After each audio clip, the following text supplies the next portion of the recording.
Hey guys, it's Alex here, and I'm back with Afan Lido for the start of season 12 review with Afan Lido now, going on a dozen years. So just get straight into it. Transfers wise, it was quite a dull transfer um, session really. Well, transfer window. No players in, nothing at all. There was no players that were available for the right price and wages wise. Um, so I decided to stick with what I've got for this season, and hopefully get some more youth players coming in next season. Um, had quite a few people leaving though. Paul Phillips left on a loan to St Mirren, 4.9k a week, which is pretty good. Billy Miller went to Aston Villa on loan as a key player, which is kind of crazy. We let quite a few people that are sort of regular names go, sort of Nigel Hughes, Dean Alfie, Ashley Robinson, Josh McCoy, Paul Penny, and Carey all left. So did Chris Doyle.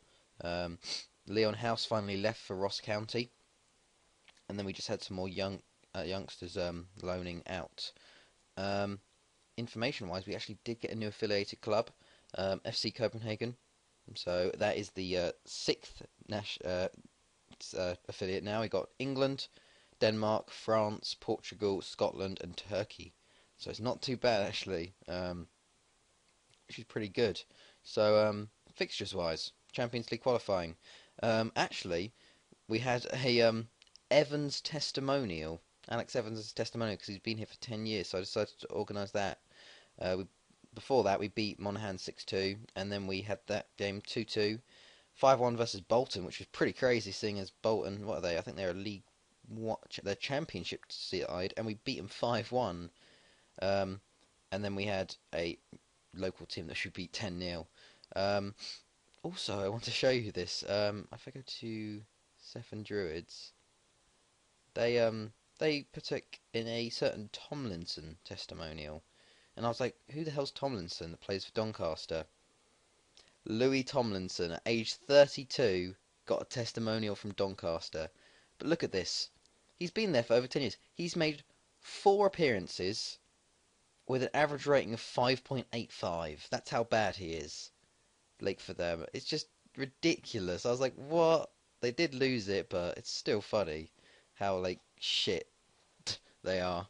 Well, actually, we had some. I don't know. Well, let's go through our ones first. Get to our friendlies in the end. Not the Yeah. So we had Jessica first thing, Montenegro team in the second qualifier and won first one 7-2. McCall with a hat trick, Lee Williams, Draper, Hillier, and Simon Hurley. Then we won away 5-0 to make it 12-2 in aggregate. Adrian Richards, Billy Thompson, and Darren McCall with another hat trick.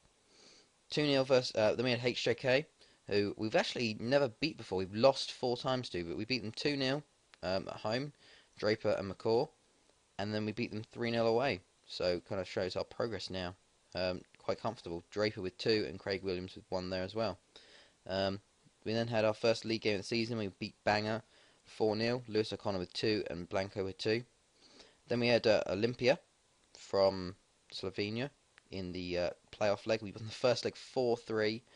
We made it hard for ourselves.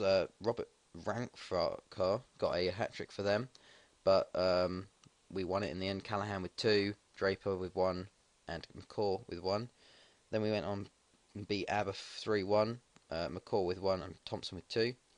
And then we beat them 2-1 away, which was good, which sealed our place in the Champions League again. Draper and Robert Callahan with goals there as well. So we have the Champions League to look forward to again. As we look at the finances, got 21 million in the bank, not doing too bad. But yeah, generally, we got quite a smaller squad this season compared to last season. We've let go of a lot of players. If I take away the youth, sort of under 19s, we got a much smaller squad, which is better, a lot better for us because last year we had too many players. So that's why I decided to let a lot of them go. But today we have the Champions League draw. We're still a 4th seed, which is really annoying. We got a 40 rating. We're very close. We need to get to 55 to get into the third pot. Because look at the teams in the third pot. Look at that. Galatasaray, Olympiacos, Ajax, Lyon, Shakhtar, Napoli, Zenit, and Valencia. It's crazy. So we are second, like second from top because Besiktas is still above us. Sligo actually got in along with Mulder. Um, but here we go with the draw and draw the first teams out. Um, so Milan and Porto doesn't seem too bad. Inter and Chelsea, Dortmund and Barca don't want that. PSG and Atletico don't want that. Celtic and Man U don't want that. Benfica and Bayern. Don't know. Juventus and Real Madrid don't want that. Man City and Marseille might take that. Olympiacos, that looks like a good group, Group A. I don't know. Galatasaray there, that doesn't look too bad apart from Chelsea. Ajax, oh, don't want that group at all. Next team, Shakhtar, Napoli, Zenit. I don't know about that group. Don't want that group especially. Look at that. Jesus. And then Valencia, that's quite a tough group as well. So here is the final sort of thing. So first group. Oh, yes! I actually got in the one I wanted. So that's actually good. Well, I don't know if it is good because normally sometimes I get the really hard one, and I'll do well in it like last year with PSG and Bayern and Sporting. But this year we are with Milan, Porto, and Olympiacos. We've placed Olympiacos before. Who do we?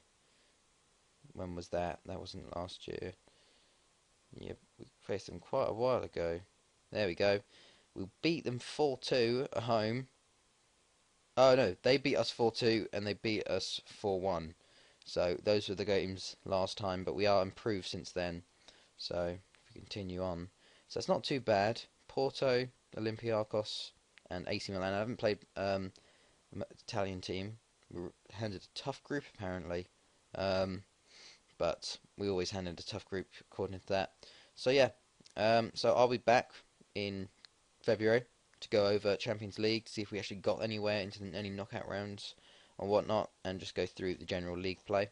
So I hope you guys enjoyed this. It's been Alex, and I'll see you guys later.